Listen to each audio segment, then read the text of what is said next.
Listen, we are waiting on a news conference out of NASA today about a new spacecraft. Call it an asteroid spotter, set to give us a better look at what's in space around us. And that matters because, well, recently planet Earth had a near miss from an asteroid. It missed us by a mere 8,700 miles. That may make you feel better. However, that is lower than our satellites in orbit. That's New York to Bangkok by way of airplane. Will this new high-tech spacecraft be a line of defense against asteroids and other space-based killers? Let's ask Michio Kaku, physics professor, host of the new Science Channel series, Sci-Fi Science, based on his New York Times bestseller, Physics of the Impossible. It will air every week starting the 1st of December. How you doing? Very good. WISE is the name of it. Wide Field Infrared Survey Explorer.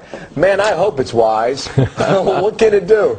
WISE is the first systematic attempt by NASA to track these lumps of rocks in outer space. It's an asteroid hunter. Before we had amateurs looking in the night sky. At daytime, they can't look for asteroids. If it rains, a thunderstorm, all the telescopes have to be shut down. This is going to operate 24 hours a day.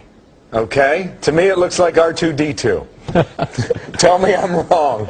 I mean, wasn't this conceived by George Lucas in 1976 or whatever the year, 77? Sorry? We're catching up to Star Wars. WISE will take a picture every 11 seconds and download these pictures 4 times a day to the planet Earth. In 6 months, it should get about 1.5 million pictures. So it's sending back. Is it in real time? Not quite in real time. That's one of the defects of the system.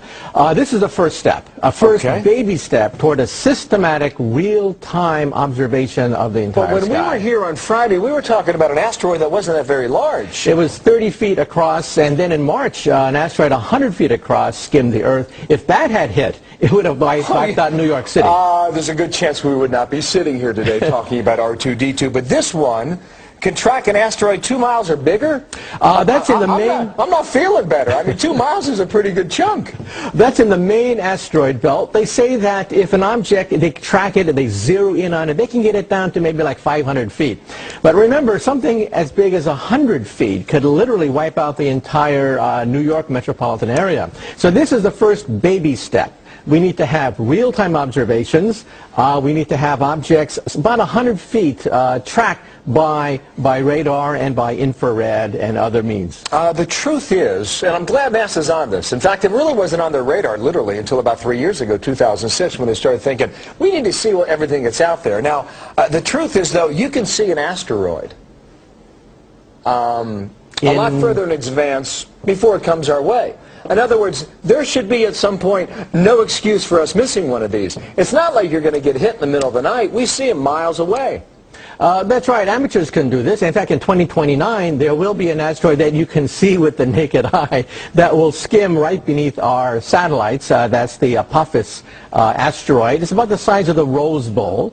If it were to hit, it would wipe out a good metropolitan city. Yes, it would. And it will be visible with the naked eye and with binoculars. Holy smokes. Okay, so even if we map this universe, okay, figure out what the asteroids are doing, maybe sometime figure out what the space junk is doing, what can we do about it? Can we deflect it? Can we send it in a different orbit?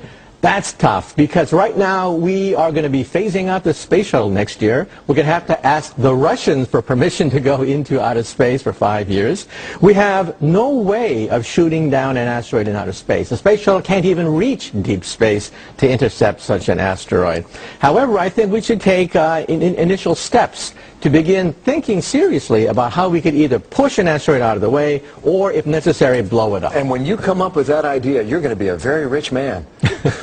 Because it's not just a NASA issue. This is a planetary issue. It could ultimately affect each and every one of us. Okay, noon Eastern time. That's the press conference. We're going to see him roll out that new gadget then, okay? Michio, great to see you, okay? December 1st, big series. Good luck.